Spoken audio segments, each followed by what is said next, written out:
လာပြီလေခောက်တော့ပြန်ခဲ့ပါလားဆံလွာလေးနဲ့ပါသူအမေစာလေးဖက်ကြည့်မလေးအမေသားကိုလွှဲနေပြီရဲ့လေရင်မြေချောင်းဝေးကွာနေတော့အမေသားတယောက်ကိုလေးမေတွေ့ခြင်းလှပြီတဲ့မေဖေကလည်းအမေတို့ပါပဲလေ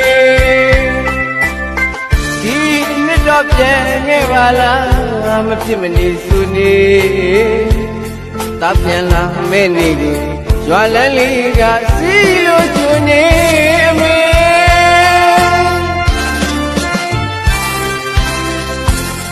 နိုင်ငံရချအဝေးမှာ